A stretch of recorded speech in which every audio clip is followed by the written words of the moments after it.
Hello, bonjour à toutes et à tous, j'espère que vous allez bien. Depuis toujours, il y a eu des centaines de pilotes en formule de promotion. Certains ont été étiquetés crack en F4, en formule régionale, en F3, en F2, et pourtant les portes de la F1 ne se sont jamais ouvertes à eux.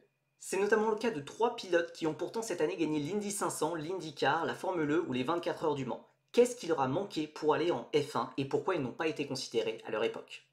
Alex Palou, 28 ans, champion 2021, 2023, 2024, 2025 d'IndyCar, vainqueur Indy 500 2025. Cette vidéo, je voulais la faire pour lui avant tout.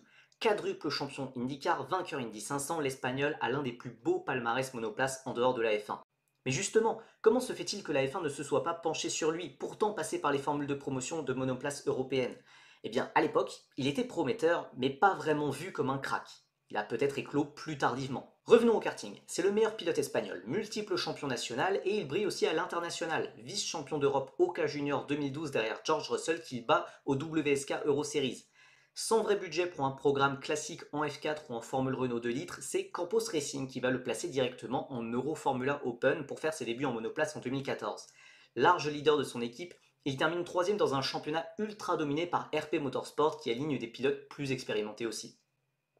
En 2015, il est directement précipité en GP3 Series par Campos, faisant de lui le benjamin du championnat. Unique pilote de son équipe à marquer des points, il souffre d'une Campos qui brûle ses gommes et de beaucoup de problèmes de fiabilité sur la première moitié de saison. Et aussi d'erreurs de sa part, logique au vu de son inexpérience, notamment au niveau des départs. Mais il progresse fort, il prend sa première victoire en fin d'année et termine 10e. Pour l'anecdote, il aurait aussi fini 5e si le championnat ne tenait compte que des qualifications.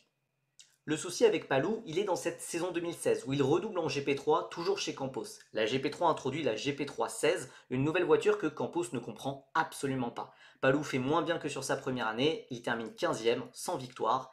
Malgré les promesses de ses débuts, il n'a pas spécialement de budget. Le monde des formules de promotion européen peut être impitoyable pour les pilotes pas spécialement soutenus financièrement. C'est la fin du rêve, ou presque.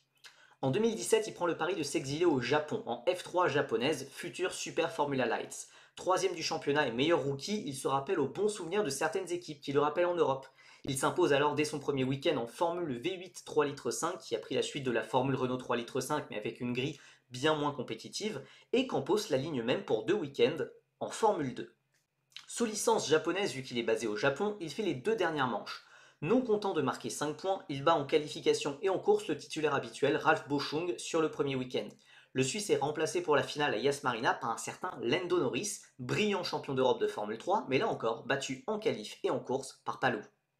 Malgré ses performances, Palou ne trouve qu'un baquet qu'en F3 européenne pour 2018 avec Hightech. 7ème, meilleur pilote hors Prema et Motopark, les deux équipes dominantes, Palou est à nouveau oublié et il retente sa chance au Japon, en Super GT et en Super Formula, où il jouera le titre jusqu'à la dernière course avant qu'un problème mécanique ne l'empêche de défendre ses chances.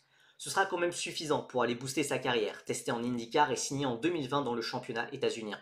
Le reste appartient à l'histoire avec des titres IndyCar en 2021, 2023, 2024 et donc 2025, assorti à une première victoire à l'Indy 500 cette année. Maintenant, alors que des rumeurs apparaissent sur un possible intérêt de Red Bull F1 le concernant, que fera-t-il? Va-t-il prendre le risque d'arriver en F1 maintenant au sommet de son art outre-Atlantique? Mon avis, si Red Bull est vraiment intéressé, il faut y aller. Adjar est encore un peu jeune, ça peut être bien de le garder en formation chez Vecard, idem pour Lindblad en F2.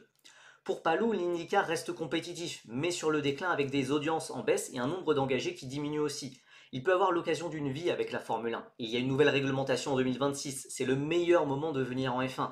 Avec le moteur Ford, il faudra probablement un temps d'adaptation pour Red Bull qui devrait un petit peu descendre dans la hiérarchie dans un premier temps. Cela offrira donc moins de pression et si l'expérience est concluante, il y a fort à parier que Red Bull finira par grimper avec le temps. Et si Palou est toujours de la partie, cela pourrait faire de lui l'un des meilleurs pilotes de l'histoire, chose qu'il ne pourra jamais devenir en restant en IndyCar seulement. Oliver Rowland, 33 ans, champion Formule E 2024-2025. Suiveur de la Formule E, vous connaissez un nom bien connu, puisque Rowland est tout simplement le champion de la dernière saison de Formule E avec Nissan, équipe basée en France, à Viry-Châtillon. Mais moins de gens se rappellent de lui, de sa carrière junior, où il a pourtant été l'un des plus grands rivaux de Pierre Gasly à l'époque. Né en 1992, l'Anglais fait ses débuts en monoplace tardivement à 18 ans, fin 2010 en Formule Renault britannique.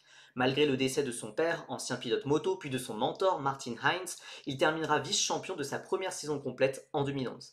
Soutenu par la Racing Steps Foundation, qui soutenait de nombreux pilotes britanniques dans le besoin, il commence à faire sensation de son côté de la Manche, où il remporte le prestigieux McLaren Autosport BRDC Award, lui octroyant une bourse de 100 000 livres sterling et même un test F1 avec McLaren. Cette bourse, il l'utilisera pour passer en Europe, en Formule Renault Eurocup 2 litres, l'ancêtre de la FRECA. Dans une saison outrageusement dominée par Stoffel Van Dorn et Daniel Kvyat, déjà habitués à l'Europe, il terminera à une solide 3ème place.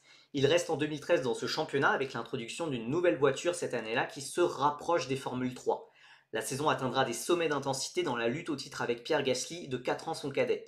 Finalement, dans l'ultime course, qu'Esteban Ocon, 3ème du championnat, remportera, Roland percute Gasly dans les premiers tours et est pénalisé d'un drive-through, offrant donc le titre aux Français. Il dira alors « C'était ma seule chance, je devais la prendre. Pour être honnête, cela était superbe si ça passait. Au moins, personne ne pouvait dire que je quittais le championnat sans avoir tout donné. Ça, c'est du panache. » Les deux se retrouvent à l'étage supérieur, en Formule Renault 3 litres 5, rival du GP2. Si le redoublant Carlos Sainz est sacré champion, Pierre Gasly est vice-champion et meilleur rookie devant Roberto Merhi et Oliver Rowland, malgré ses 2 victoires. À 22 ans, le temps joue un petit peu contre Rowland et les équipes F1 ne se bousculent pas spécialement au portillon, voyant moins de potentiel dans le britannique. Il reste encore dans ce championnat l'année suivante, mais la Formule Renault 3 litres 5 est sur le déclin. Il est très largement champion devant Mathieu Vaxivière et Nick De Vries, mais la concurrence reste assez faible. Il a un test F1 avec Red Bull Renault en récompense de son titre. Il rejoint la vraie antichambre de la F1 avec le GP2 à plein temps en 2016. 9ème, il redouble dans ce championnat qui se mue en Formule 2 et termine 3ème avec 2 victoires en feature race dont une à Monaco. Encore une fois, c'est très bien, mais peut-être pas assez pour la F1. Malgré quelques tests pour Renault et Williams, cela n'ira pas beaucoup plus loin et il n'aura même pas le droit à une seule séance d'essai libre 1 car à l'époque, il n'y avait pas de FP1 à réserver pour les rookies. Si la carrière de Roland a explosé aujourd'hui, c'est bien grâce à un effet papillon causé par Daniel Ricciardo, qui quitte Red Bull fin 2018, faisant monter Gasly, tiens donc. Toro Rosso rappelle donc alors de son côté Alex Albon qui avait signé un deal pluriannuel avec Nissan Idams en Formule E. L'équipe franco-japonaise doit trouver un remplaçant et vient chercher son ancien pilote F2 et pigiste occasionnel de la saison passée, Oliver Rowland. Des premiers podiums, des premières pôles, le Britannique devient une des valeurs sûres du paddock de Formule E jusqu'à ce splendide titre qui vient récompenser une carrière d'un pilote resté dans l'ombre malgré sa régularité aux avant-postes. Yifei Ye, 25 ans, 24 heures des 24 heures du Mans 2025. Si Robert Kubica a gagné les 24 heures du Mans cette année, il ne l'a pas fait tout seul. Et c'est avec Phil Hanson, mais surtout Ye Yifei, que le Polonais a pu s'imposer sur la Ferrari numéro 83 d'AF Corse. Ye est probablement le pilote le plus français des Chinois et a pu s'imposer là où presque tout a commencé pour lui, au Mans. Champion de Chine de karting, Ye va découvrir le monde de la monoplace en F4 France en 2015. À l'internat de la FFSA Academy, il va aussi suivre des études françaises en plus de sa saison de course. Une année d'apprentissage, une année pour gagner, il va absolument écraser le championnat en 2016 avec le plus grand écart avec son dauphin jamais enregistré dans l'histoire du championnat. Il devient aussi le premier chinois champion de F4. Il passe aussi son baccalauréat cette année-là avec des meilleures notes que tous les autres pensionnaires de la FFSA Academy, y compris en français. Après avoir dû s'adapter de l'environnement européen, il monte logiquement en Formule Renault Eurocup, où il fait 8ème et 3ème meilleur rookie, puis 3ème au général en 2018 après avoir joué le titre jusqu'au dernier week-end. En récompense à ses performances, il est intégré à la Renault Sport Academy comme le champion Max Furtrell et le vice-champion Christian Lundgaard. Il signe dans la toute nouvelle F3 FIA, sa carrière semble lancée. Mais malheureusement, loin du cliché qu'on peut avoir, la plupart des pilotes chinois sont finalement assez peu soutenus dans leur pays où le sport auto est considéré comme réservé à une certaine élite. Donc Ye a assez de budget pour signer en F3, mais pas tant pour s'y préparer. Comme Palou en 2016, cette année 2019 va briser les rêves de Ye. Avec seulement 45 minutes de test par week-end, Ye n'est pas à l'aise. Il dira lors de mon interview avec lui 2 ans plus tard pour Feeder Series, « Je sais que j'ai besoin d'un peu plus de temps que les autres pour être pleinement à l'aise dans une voiture. » En 2020, Ye va prendre du recul en redescendant en Euroformula Open, championnat utilisant d'anciennes F3. Le niveau est certes plus faible, mais il va atomiser cette catégorie avec 11 victoires en 18 courses. Ye n'a rien perdu de son talent, mais il n'a toujours pas le budget pour un retour en F3 en 2021. Alors il va tenter sa chance en endurance, d'abord juste pendant l'hiver en Asian Le Mans Series en LMP2, où il gagne directement, puis en European Le Mans Series, où il gagne aussi. Cette fois, sa carrière est bien lancée, malgré un crève-cœur où, associé avec Deletraz et Kubica, il mène les 24 heures du Mans en catégorie LMP2 avant d'abandonner sur problème mécanique dans le dernier tour.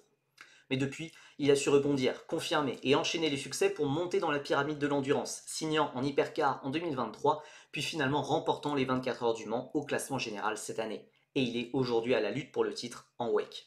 J'espère que cette vidéo vous aura plu, n'hésitez pas à vous abonner pour ne pas louper les prochains épisodes de cette série. Je pense qu'on parlera prochainement des pilotes dont on a évoqué lors du précédent live Twitch la semaine dernière. Nous en attendant, on se retrouve sur Twitch, sur Twitter, sur Insta, sur YouTube, sur TikTok et sur Blue Sky avec notamment un live Twitch exceptionnel avec Monsieur Anthony Drevet, le commentateur de la Formule 2 et de la Formule 3 sur Canal+, notamment demain, mercredi 27 à 18h30 pour reprédire la grille de Formule 1 jusqu'à 2030. On va bien s'amuser, soyez au rendez-vous. En attendant, je vous souhaite à tous une excellente semaine de course parce que la F1 revient. Bye bye!